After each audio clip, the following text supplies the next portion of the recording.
X na Rádio Cartaz. Quem estiver a ouvir esta entrevista vai ficar um pouco, digamos, apreensivo, como eu fiquei na apresentação da sua candidatura. O concelho de Salvaterra de Magos tem 20 mil habitantes, espalhados por 6 freguesias, e tem um poder de compra 20% inferior à média nacional, de 30% menor que o de Benavente. Como é que esta gente vive e tem poder de compra no concelho de Salvaterra de Magos? Isto é um concelho que, digamos, está no limiar da pobreza.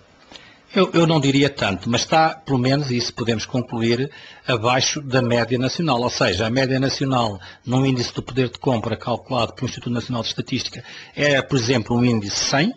O concelho de Salvaterra de Magos está no índice 80, 20%, como disse bem, abaixo da média nacional, enquanto Benavente, por exemplo, está no índice 106, portanto, acima da média nacional. Mas isso é o resultado de uma política ou de uma ausência de política, de uma ausência de estratégia, de uma ausência de um rumo. Quando as pessoas que estão a liderar as autarquias estão mais preocupadas com a gestão do calendário eleitoral do que com a gestão de um município, isto pode acontecer. Ou seja,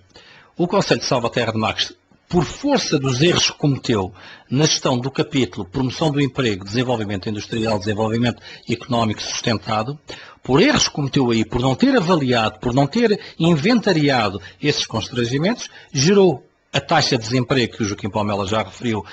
que é a pior do distrito de Santarém e a quinta pior do país,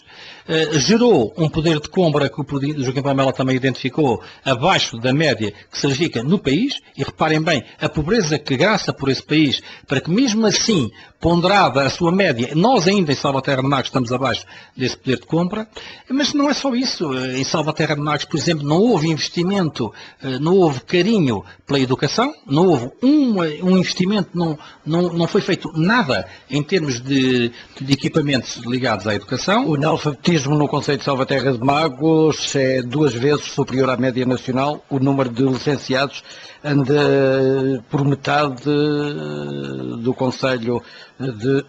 nacional, aliás, por metade do que é a taxa nacional, e o abandono escolar é de 20% superior ao de Benavente. Como é que isto acontece? Estes dados da estatística são aquilo que eu usei na campanha, ou que vou usar e que vou apresentando à população, porque não são a minha opinião.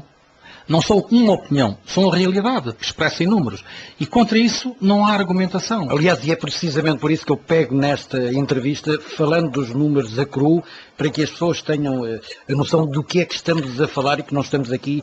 no toma lá da cá de uma simples entrevista, mas falando de números reais, são números oficiais. Como é que isto é possível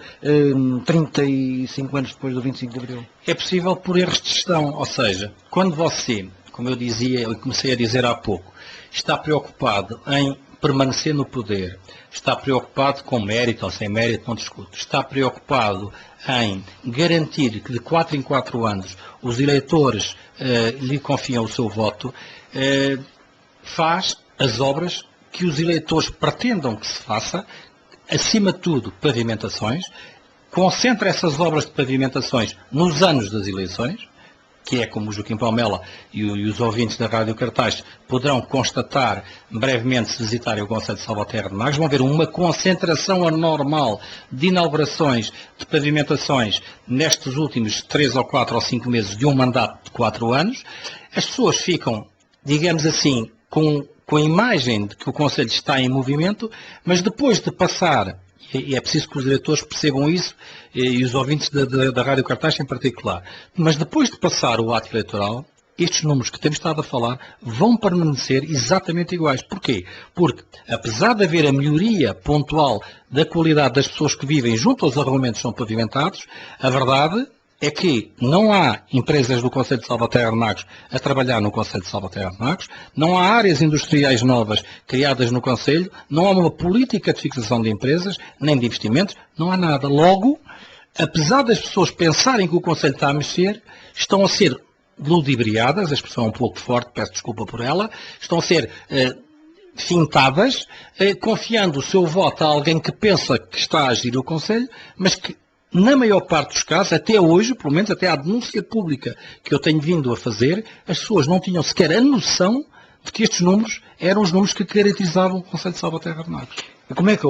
caracteriza os ecos da oposição que ao longo destes 12 anos têm acompanhado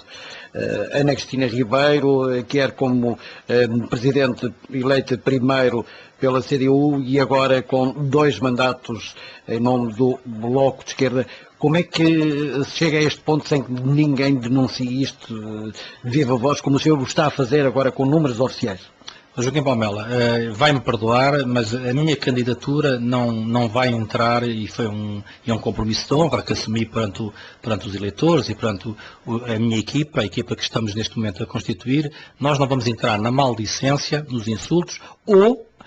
na avaliação de posturas e comportamentos anteriores ou da atual oposição. O que me interessa, de facto, é ter a oportunidade, e quero agradecer-lhe para já de viva voz isso, e à Rádio Cartaz também, ter a oportunidade de apresentar a realidade aos eleitores, a realidade em números, que é para que não fique a ideia de que é a opinião de um candidato, é a opinião, não é uma opinião, é a realidade estatística, com a fria linguagem dos números. Por outro lado, identificar as causas, já começámos a fazê-lo, porque é que temos esta taxa de desemprego, já começámos a perceber que, porque não houve investimento na educação, temos o analfabetismo em dobro, temos os cidadãos com menos habilitações em metade do que tem a média do país, temos se calhar mais abandono da escola do que tem outros concelhos à nossa volta, e portanto, o que importa agora é inventariados estes problemas, definidas ou estudadas as causas que nos conduziram a este estado de coisas, que não é bom, como vimos, importa elencar quais são as medidas e as terapias que de alguma forma nos propomos. Raio-X na Rádio Cartaz.